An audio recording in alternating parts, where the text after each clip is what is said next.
Welcome to another episode of Sailing Melody, and you're going to see my face a lot more.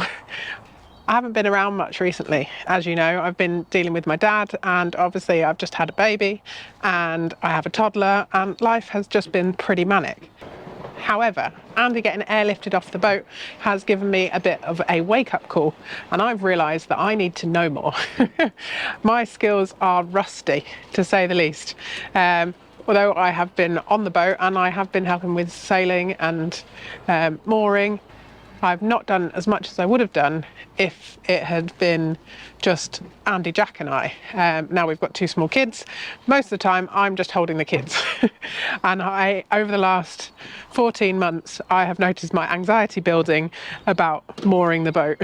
Because at some point I know that I'm going to have to do it. So over the next few months I want to do a lot more boat handling, and I want to be able to be in a position where if Andy was lifted off the boat and I was on the boat with Jack, Ollie and Alaska, between Jack and I we could manage the boat on our own.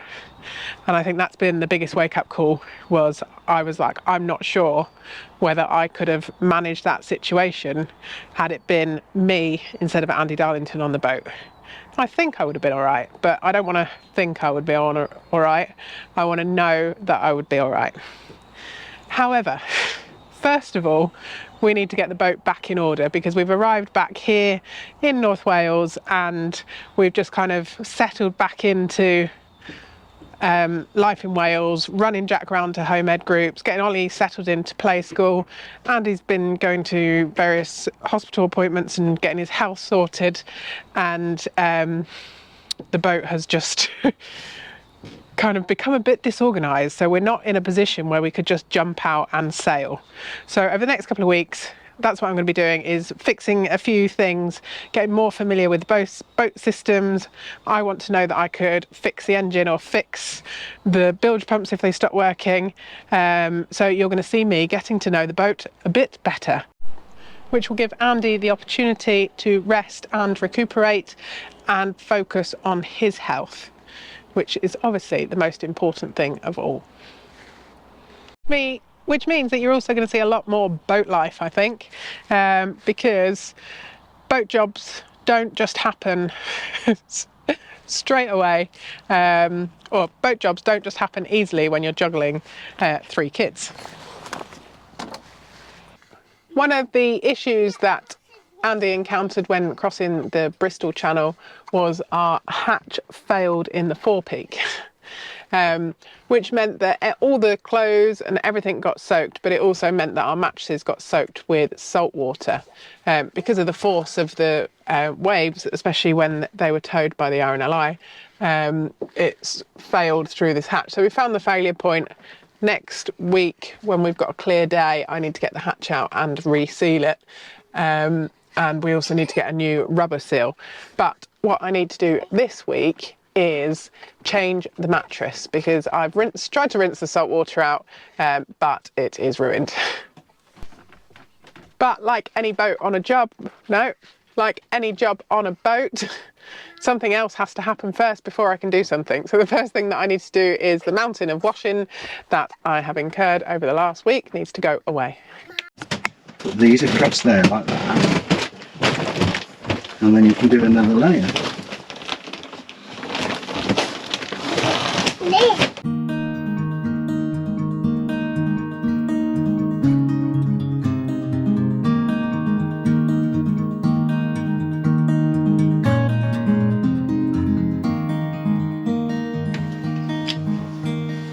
In 1847, Robert Liston performed an amputation in 25 seconds, operating so quickly that he accidentally amputated his assistant's fingers as well. Both the patient and the assistant died later of sepsis. That's funny. Reportedly died of... and a spectator died of shock, reporting the only known surgical procedure with a 300% mortality rate.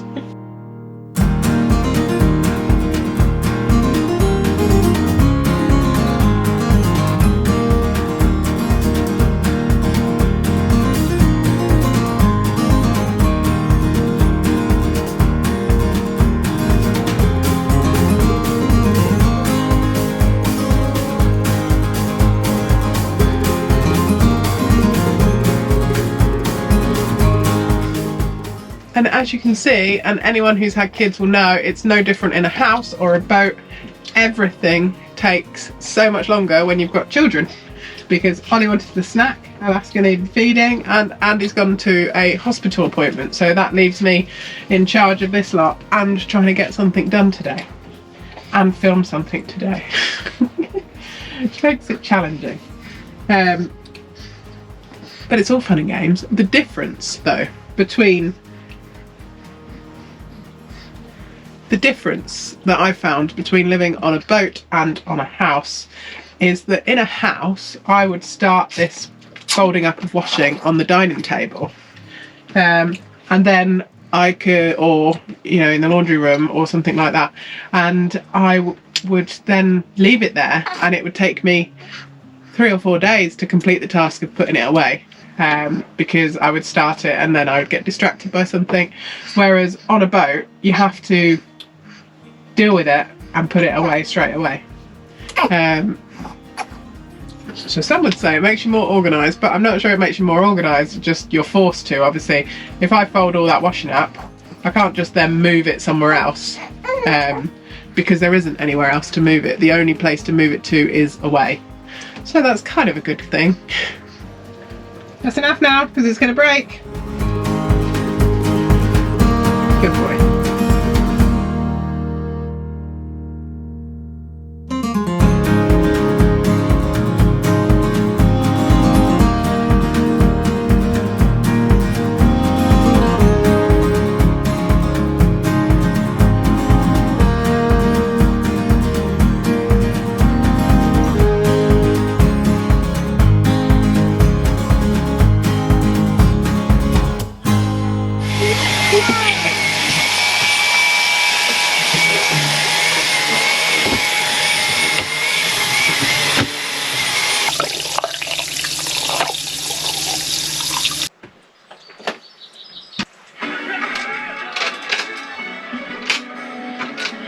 I normally shower up in the marina showers, because I don't like having to clean ours too much.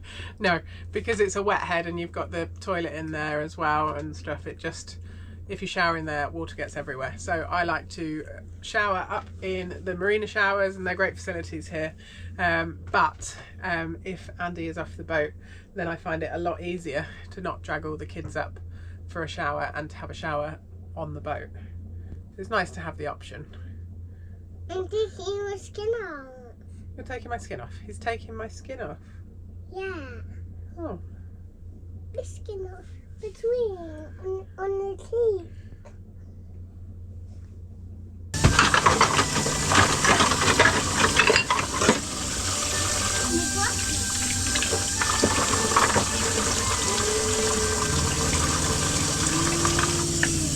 It's absolutely gorgeous out there today. Well, it's not good.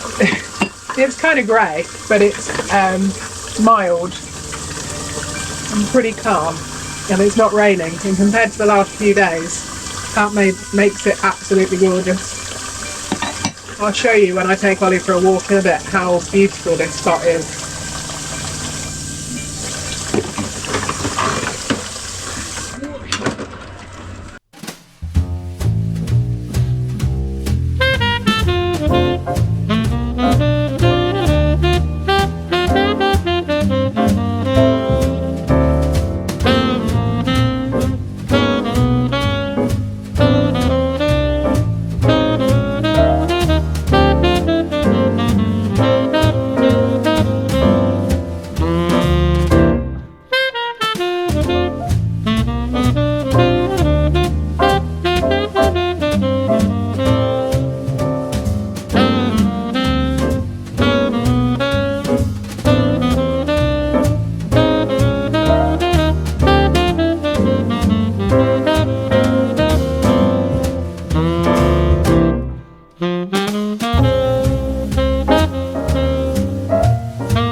This is triangle with bread. Yeah, that's right. It's a triangle. And bread makes a triangle. Yeah, I made triangles, didn't I?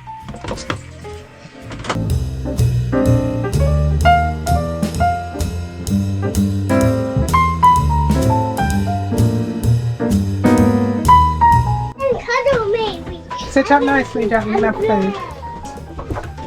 Guys, have some bread. Hi. Wait a minute. Have some soup. That's Swellies. A bit hot. A little bit hot. A little bit hot. I want. Just gonna stir it for you. Don't Thanks, stir Thank you it. very much. Oliver. I want.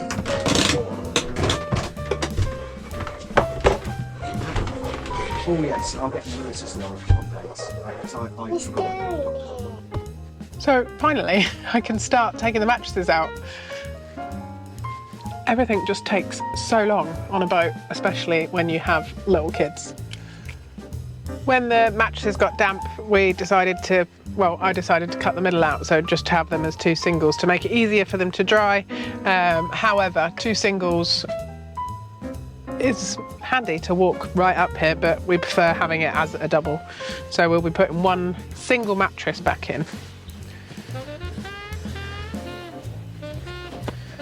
And I need to make covers for the new one as well, which will protect it a bit more if anything like that happens again.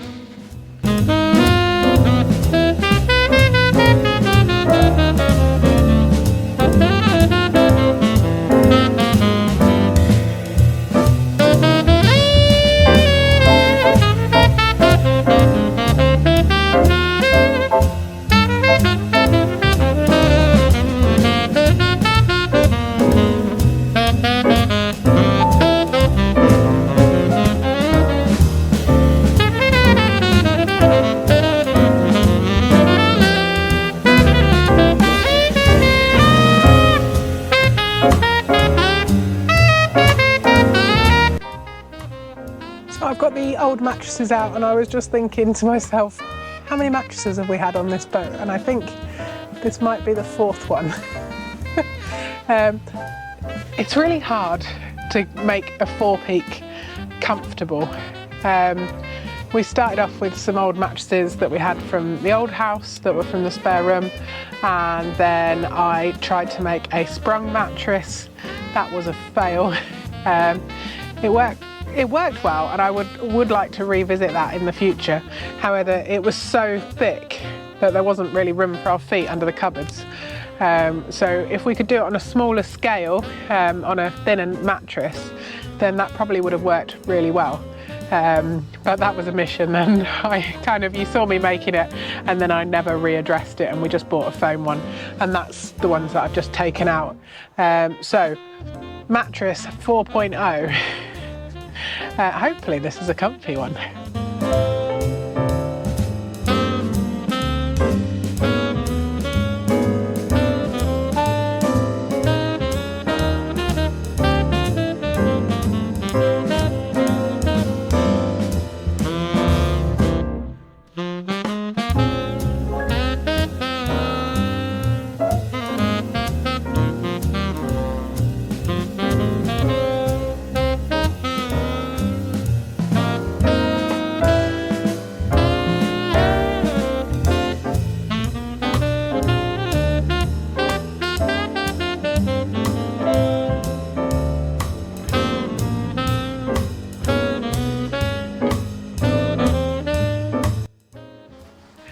It's really bad.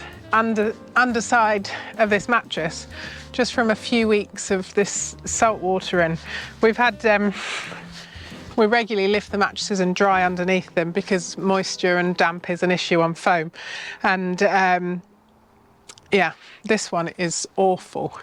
We've never had mould on the bottom of the mattresses before, even last winter on the boat, but just having the salt water in has obviously made it so much worse that it just won't dry, and there it is, awful. So hence the urgency to change the mattress. Now this might look like a bit of a strange way to do it, but I'm going to make an infill in the bottom where our feet are, because the bunk's actually a bit wider than this, so we had an infill in there which made it quite uncomfortable.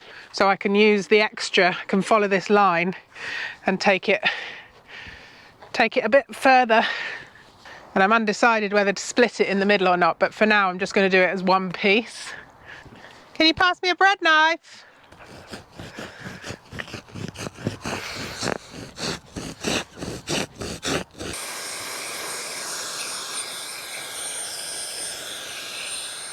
Just rolling that up so none of the foam goes in the sea. I'll deal with that in a minute. Now I just need to see if it fits. Yeah.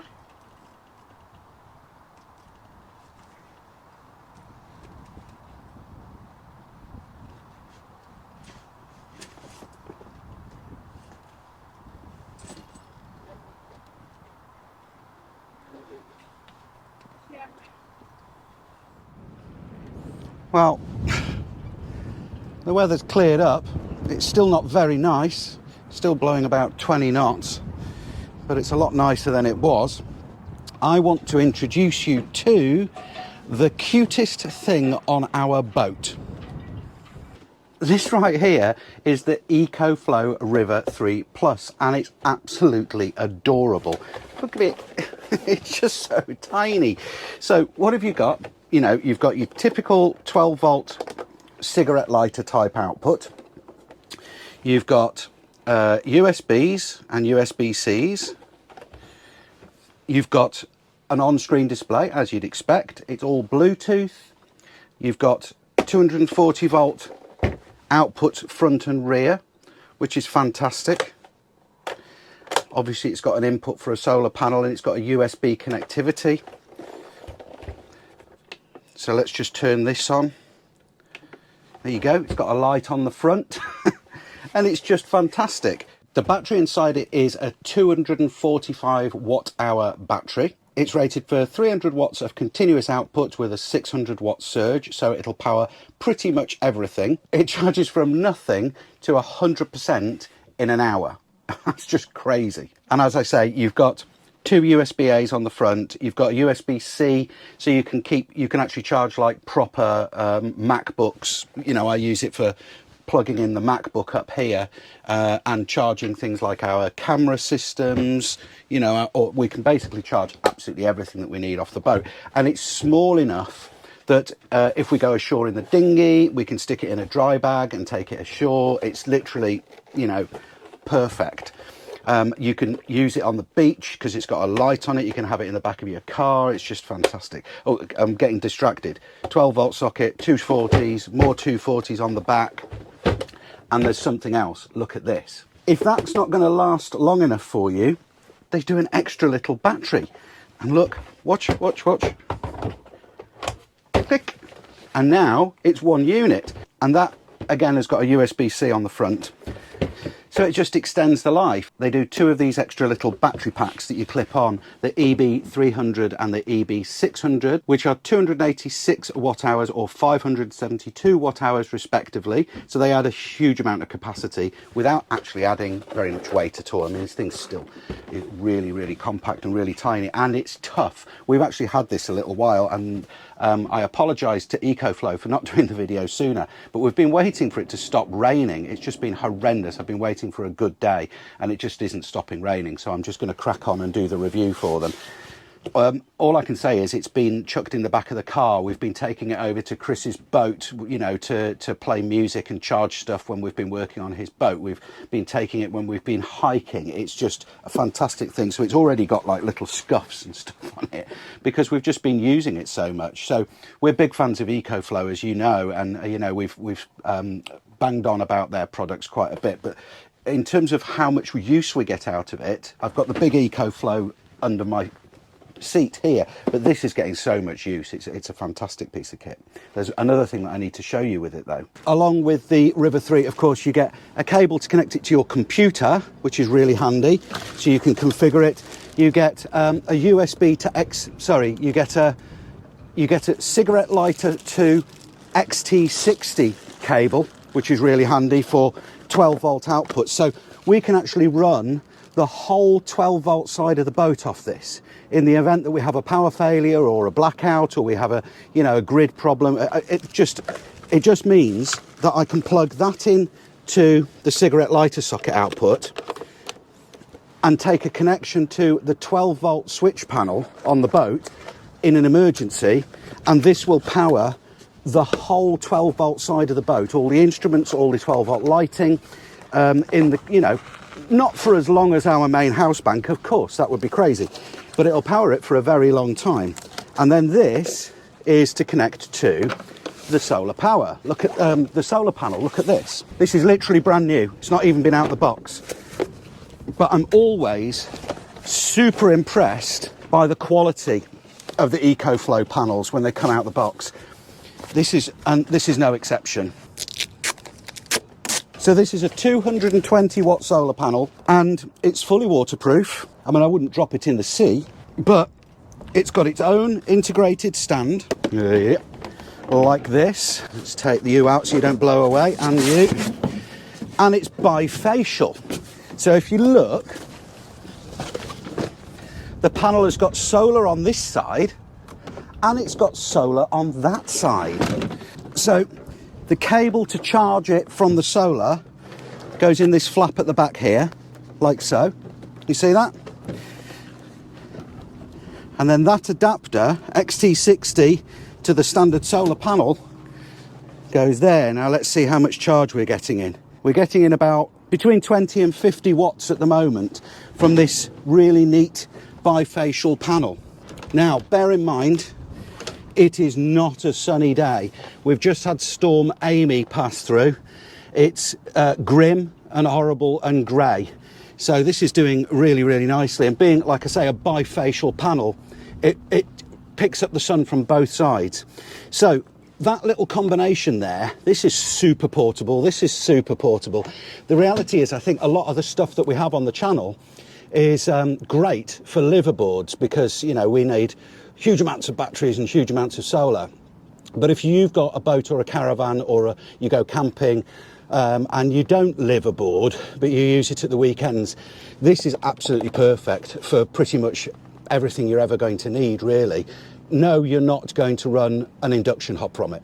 No, you're not going to run an air fryer from it. But who goes camping with an air fryer? There you go, it's really windy today. You don't go camping with an air fryer, do you? But, and if you've got a camper van, you've probably got a gas hob in there. But for 99% of people, this is the perfect, I mean, and I can say that with some authority because this is the one we use most when we go out in the car and we, you know, that Jack goes and does his forestry school, or if we go out to, you know, work on Chris's boat and stuff, as I say. Thoroughly recommend it. Thank you very much to EcoFlow for sponsoring the video. Go and grab yourself one of these, they're really good.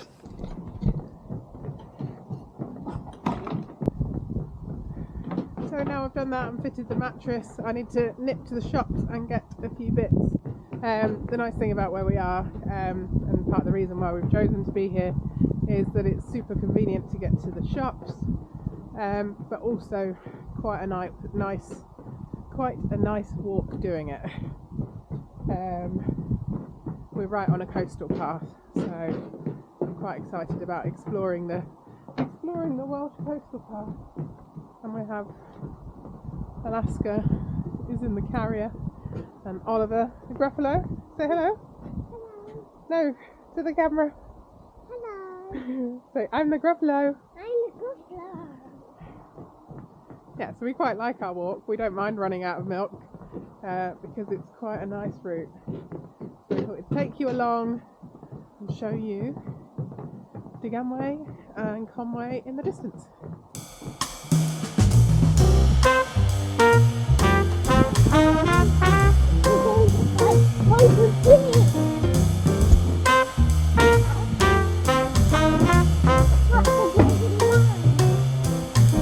You go see this one?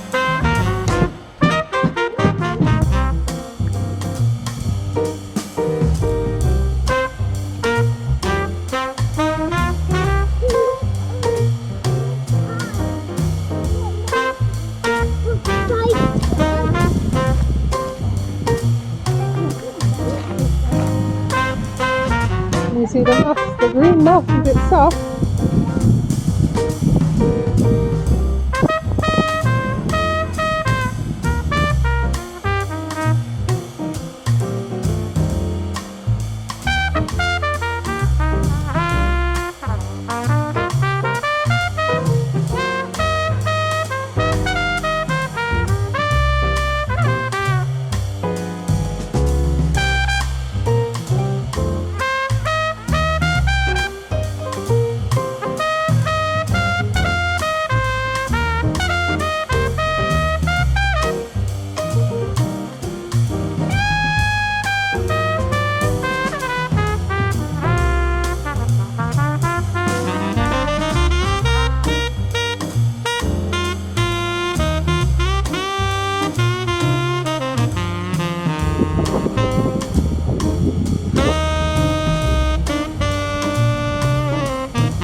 Thank you for joining me this week.